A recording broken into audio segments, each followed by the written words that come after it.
tous, j'ai le plaisir de vous retrouver aujourd'hui pour une nouvelle vidéo test, puisque nous en avons discuté la dernière fois sous les commentaires de mes vidéos haul sold, etc. On est parti pour tester ensemble des produits, donc on va essayer de se faire un make-up à peu près complet. Donc on va commencer tout de suite, on va pas perdre de temps. Je vais venir appliquer le fond de teint de chez Urban Decay, donc l'ancienne version, le All Nighter en teinte 1.0. Donc c'est parti, je m'installe, je mets le petit serre-tête de chat, puisque maintenant que j'ai la frange, c'est obligatoire. Voilà, et puis on viendra s'améliorer à la fin, donc c'est parti. Donc j'ai mis la base Dior qui est plutôt hydratante. Ouh là là, la frangeasse, elle passe à travers. Donc petit flacon pompe, et je vais venir faire un premier essai à l'éponge. Alors c'est parti. Bon, il m'a l'air assez clair. J'aurais peut-être pu prendre la teinte un poil au-dessus, mais bon, c'est pas grave. Sur ma teinte d'hiver, ça devrait le faire.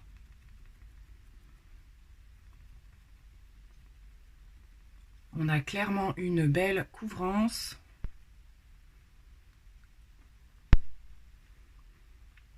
C'est un peu pour ça que j'avais pris l'éponge d'ailleurs, parce que je sais qu'il est assez couvrant.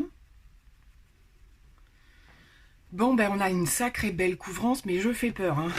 Clairement, j'aurais pu prendre un tout petit peu plus foncé. Bon, c'est pas grave, là je le teste en hiver, donc du coup je redeviens vachement blanche, donc c'est pas un souci. Il a un très très joli rendu, ce fond de teint. Il est vraiment, en termes de couvrance, là on y est, hein. On est sur une belle couvrance, assez forte, hein, quand même. Et je dirais qu'avec une couche, c'est suffisant. Clairement, il est venu tout camoufler. Donc je ne pense pas en mettre plus, hein, un coup d'anti-cerne et ça va suffire. Bah écoutez, je suis agréablement surprise. La teinte est un petit peu claire, mais je pense qu'avec tout le reste, ça va passer. Très très belle couvrance, hein. Et le rendu est joli aussi. On a un effet très très mat, ça c'est clair. Il va falloir que je fasse attention au niveau de la poudre que je vais prendre. Pas un truc trop ultra matifiant, sinon ça va être plâtre. Mais là pour l'instant c'est plutôt joli. Alors on se retrouve avec le reste des produits posés. Je n'ai pas filmé puisque il n'y avait pas de nouveaux produits à tester. Niveau anti-cerne, je suis restée chez Urban Decay et j'ai mis le Stay Naked, impeccable. Et j'ai choisi de poudrer avec la poudre de chez I Love Revolution à la coco. Et je pense que j'ai bien choisi parce que c'est pas la plus matifiante que je possède. Et que voilà, ayant déjà quand même un teint plutôt mat avec ce fond de teint, ça passe plutôt bien. Les sourcils sont faits ainsi que le bronzer. Et je m'apprête à tester la petite palette de Kiko où on y trouve un blush et un highlighter. Donc on va tester ça ensemble, voir ce que ça donne. En tout cas, au niveau du fond de teint, je suis agréablement surprise à voir au niveau de la tenue. Mais j'aime beaucoup le rendu. Bon, bah, c'est pour les jours où on veut quelque chose de très couvrant. Voilà, les jours où je veux quelque chose de plus léger, ce ne sera pas vers celui-là qu'il faudra que je me tourne. Mais vraiment, la couvrance est très très intéressante. Donc c'est parti, on y va pour le petit blush. Et on va voir ça. Donc je pense que c'est quelque chose qui vient un petit peu se travailler parce que c'est un fard un petit peu crémeux.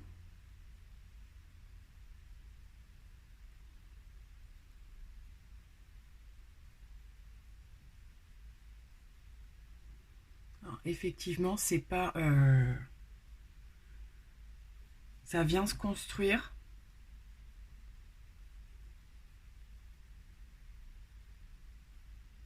Le rendu est assez sympa, c'est très très doux.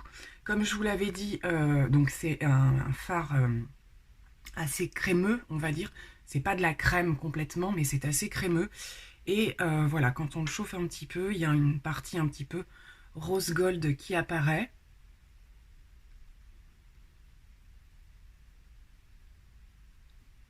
Et le rendu est assez... j'aime beaucoup. Donc après, à voir si on veut intensifier ou pas, mais là déjà, je trouve que c'est pas trop mal. Je vais en remettre un petit peu plus. Il se construit extrêmement bien. Donc je pense que je vais pouvoir m'arrêter là, c'est sublime. Ça se fond dans la peau. On a vraiment zéro effet de matière. J'aime beaucoup. J'aime beaucoup. C'est toujours compliqué de travailler les fards un petit peu crémeux, surtout au niveau du teint. Mais là, franchement, ça se passe plutôt bien et ça vient vraiment bien se fondre dans la peau. Donc écoutez, bien sympa. L'highlighter, moi en général je le mets à la fin, donc du coup on va le mettre de côté et on le reprendra tout à l'heure. Et on va venir passer directement aux yeux, ça va être bon là. Alors, on va venir utiliser cette petite palette de chez Pat McGrath que j'avais donc pris avec mes histoires de code promo, tout ça, tout ça. Et donc c'est celle-ci que vous vouliez le plus voir en action. Mais ce que je vais faire, comme il n'y a pas de fard mat dans cette palette, c'est que je vais venir... Alors je sais qu'il y en a beaucoup d'entre vous qui n'aiment pas faire ça, jongler entre deux palettes ou quoi, mais comme j'avais également la Kiko à tester de la collection de Noël, je me suis dit que j'allais profiter des fards mat qu'il y a à l'intérieur. Voilà, donc je vais tester juste les mats pour le coup dans cette palette. Et ça nous permettra d'avoir un make-up complet. Donc je vais venir utiliser le fard le plus clair, sachant qu'il y en a deux. Alors au niveau des teintes neutres, on a ce qu'il faut dans cette palette. Hein. Ça me permet un peu de voir ce que ça donne. Donc je vais venir unifier le haut de la paupière. Ouais, il n'est pas si blanc que ça, il est un peu cher. Du coup, après, je vais venir faire un creux avec ce marron là directement. Je ne sais pas s'il est vraiment marron d'ailleurs. On va voir le Cozy Time. Il a l'air bien pigmenté sur le pinceau. C'est un petit peu poudreux.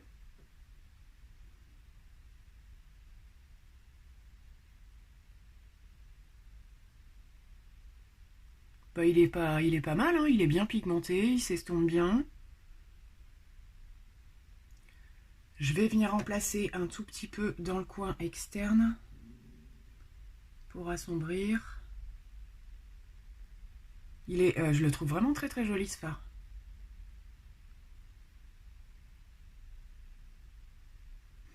Donc je vais m'arrêter là, je verrai si je les réutilise.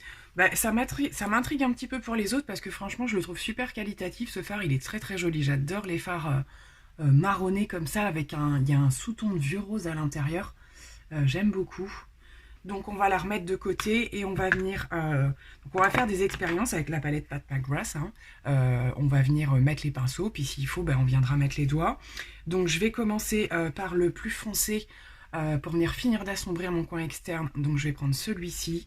Je vais tenter avec un pinceau plat, on va voir ça. Alors ça prélève plutôt bien au niveau du pinceau. Je vais vous rapprocher un peu pour voir mieux si c'est possible.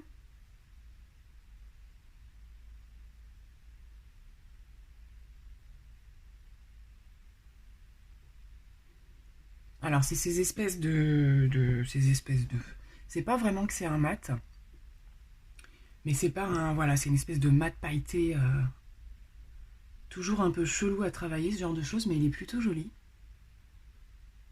Donc on va le laisser en coin externe, on va faire l'autre, et on va venir le fondre avec le reste.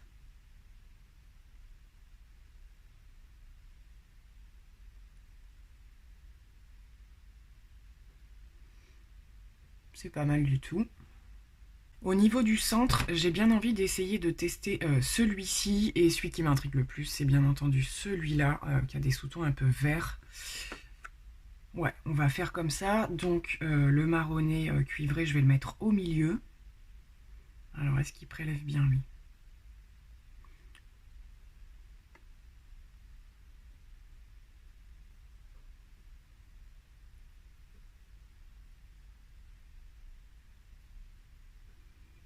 C'est plutôt pas mal aussi, hein, c'est bien pigmenté. Ça se passe franchement super bien au pinceau. Je vais réessayer d'intensifier au doigt quand même. On va voir si ça marche un petit peu plus. Bon écoutez, on a quelque chose de très très joli, hein, quand même, c'est hyper intense. Ma foi. Je vais venir commencer à travailler...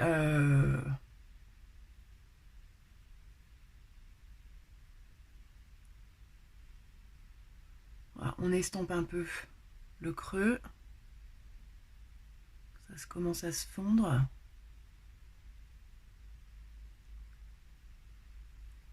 Donc ça se fond à merveille. Donc pour le coin interne, je vais venir essayer d'ajuster le petit doré, doré vert, là, je vous le remontre. Pareil, on va tenter au pinceau. Ma foi, ça prélève encore plutôt bien. De toute beauté.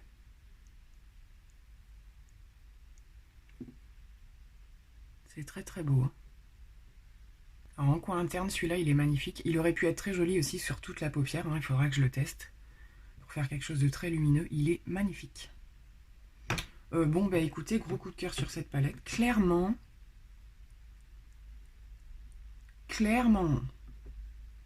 en coin interne, il est splendide.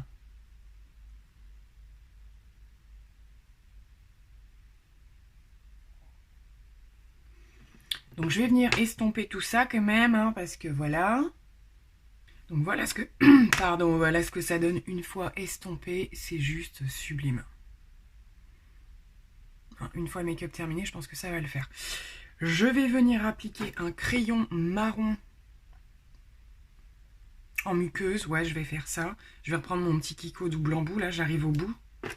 Du coup, j'en ai pris un autre. Donc, je vais utiliser l'autre après. Mais je vous en avais parlé aussi dans le haul. Et puis, je vais venir faire un raccord avec un autre fard. Donc, du coup, au niveau de mon ras de cils extérieur, je vais venir remettre ce petit marron pailleté un petit peu. Je pense que ça va le faire.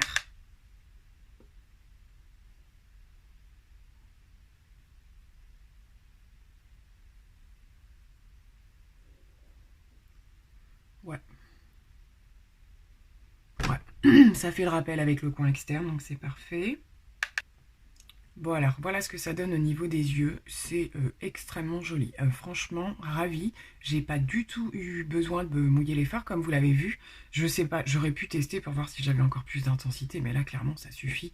Je vais dézoomer un peu pour que vous regagniez un peu en qualité. Franchement, bah, l'espèce de vert, là, il est tout seul. Il faut absolument que je le teste. Il est magnifique. Donc, je vais venir, qu'est-ce que je fais? Est-ce que je fais un trait de liner ou pas? Je sais pas. Je vais faire mes muqueuses et mon mascara. Je crois pas avoir de nouveau mascara à tester. Hein. Non, non, non. Donc, du coup, ben, on termine ça et on va se retrouver pour les lèvres. Nous voilà à peu près terminés. Ma foi, j'aime beaucoup, beaucoup, beaucoup. On va passer à l'highlighter. Et donc, on reprend la petite palette Kiko et on va venir voir ce que ça donne à ce niveau-là. Donc, je vais commencer par en mettre dessous mon sourcil. Ça, j'aime beaucoup faire ça. Et du coup, on va voir ce qu'il donne lui aussi. Au pinceau, s'il prélève bien.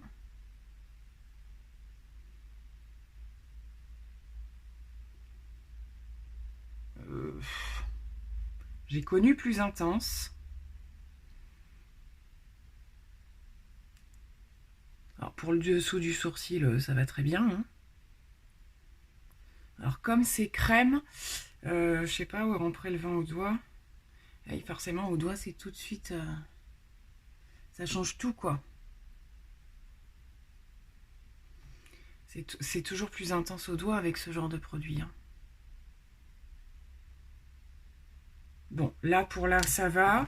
Je retente avec mon pinceau Zoeva de le prélever pour le visage. Je suis pas convaincue.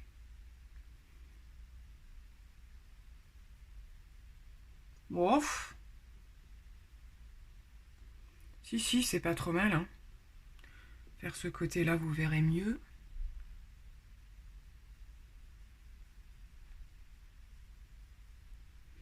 Je vais quand même tenter d'en appliquer au doigt.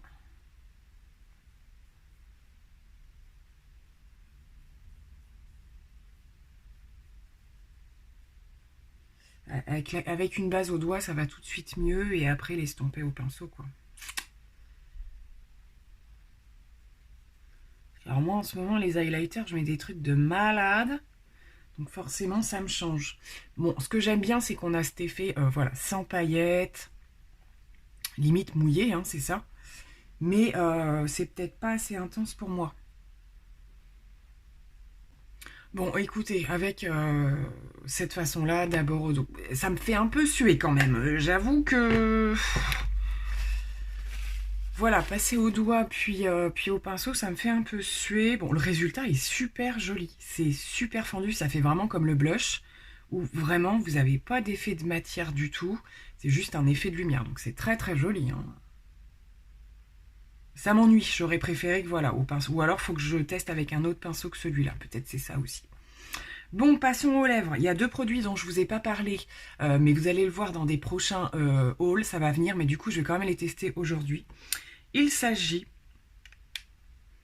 de deux glosses de la collection Tutti Frutti. Certaines se reconnaîtront. Donc j'en ai pris deux sur Vinted avec des lots. Mais du coup, je vous en parlerai dans mes prochains hauls. Parce que j'en ai testé un d'abord que j'ai adoré. Et donc j'en ai pris un autre. Donc j'ai le Yumi Rumi et le Show Me Your Coconut. Et aujourd'hui, j'ai envie de tester le Show Me Your Coconut. Voyez-vous, je vous fais des swatchs, même si je vous en reparlerai du coup. Mais donc j'ai porté le Yumi Rumi maintes et maintes fois déjà depuis que je l'ai. Regardez-moi ça pour un gloss. Ils sont juste incroyables. Ils collent pas. Ils ont une tenue juste pas possible hein, pour des gloss. Franchement, j'ai jamais vu ça. Je comprends leur réputation. Donc voilà, le deuxième est un peu plus clair, mais c'est celui-là que je veux porter aujourd'hui, puisque je le connais pas. Donc on va se faire un petit contour de lèvres quand même, un peu nude, et puis on l'applique. Donc je viens d'appliquer ce magnifique gloss. J'avoue que je suis autant épatée par la couleur que le précédent, là, que j'ai testé quand même sur plusieurs jours. Ils sont vraiment hyper agréables, et je trouve qu'il y a un petit effet un peu, je dirais, plumpy, vous voyez. Moi qui ai des baguettes, voire des ficelles de pain, de lèvres, en guise de lèvres, je trouve que ça me donne un effet un petit peu plus volumineux et j'aime beaucoup. La teinte est vraiment hyper jolie, donc franchement, voilà. Donc c'est des glosses, ça sèche pas complètement, mais ça reste très intense. Voilà, il faut en remettre après avoir mangé ou quoi, parce que ça s'estompe, mais ça reste hyper intense et voilà. Donc, gros coup de cœur pour cette petite collection. On va se retrouver avec mes oreilles en moins coiffées, nanana, pour conclure cette vidéo. Alors me voilà de retour pour conclure cette petite vidéo. J'ai changé un petit peu les éclairages parce que ça devenait un petit peu trop blanc. Le soleil se lève, j'espère que vous y verrez un petit peu mieux ou différemment en tout cas. Donc écoutez, concernant le make-up d'aujourd'hui et les produits d'aujourd'hui, gros coup de cœur sur la palette, je pense que vous l'aurez compris. Voilà, du coup certains fards, donc là j'ai cherché à faire des associations, mais j'ai très envie d'utiliser des choses toutes seules telles que le fard un petit peu vert là de la palette, le doré, celui-là je l'ai pas testé aussi, mais voilà, je pense qu'il y a certains fards qui nécessitent ou qui méritent même d'être testés tout seul pour voir un peu leur puissance.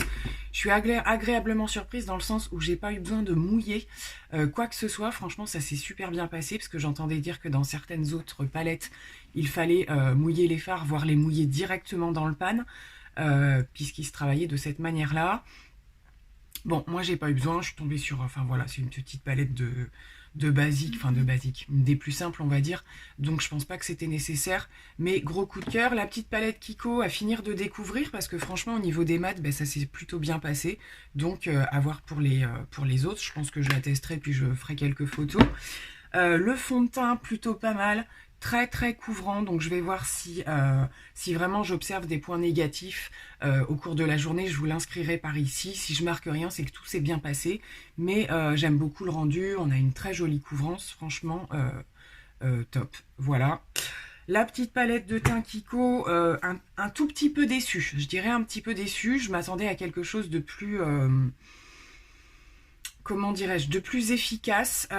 Il faut quand même y aller, c'est quelque chose qui se construit, donc ça peut être très bien pour les gens qui veulent pas des choses trop compliquées à travailler, c'est-à-dire que on met la dose qu'on veut, c'est pas il y en a beaucoup dès le début et après il faut estomper, c'est plutôt l'inverse. Faut pas hésiter à y aller dès le début et après à construire, mais le rendu est quand même assez joli. L'highlighter est sympa dans le sens où il chope bien la lumière et tout, mais il est pas assez intense pour moi. Voilà, après pour eux des choses classiques, travail, rendez-vous et tout, ça suffit largement. Clairement, l'inconvénient comme vous avez vu, c'est qu'il a fallu que je le travaille un petit peu au doigt au début, donc ça moins fan. Et puis les petits tutti frutti là, donc même si c'était pas prévu dans la vidéo, je vous en reparle très bientôt du coup par rapport au haul et qui concerne pas mal d'autres produits. Écoutez, je pense que j'ai fait le tour. Très contente, hein, je vais finir de la tester cette palette.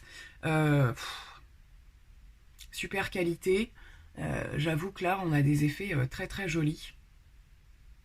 J'aime beaucoup, franchement super contente de celle-ci en tout cas. Après je ne connais pas les autres, je ne veux pas m'avancer sur les autres fards Pat McGrath à voir, mais en tout cas si vous voulez la petite palette qui est donc là, Ecstasy il me semble, ouais, Eye Ecstasy, sublime là-dessus, no problem. Donc écoutez, je vais vous laisser pour cette vidéo crash test qui ma foi s'est fort bien passée, j'en suis ravie, et on se retrouve très vite, bye, bisous.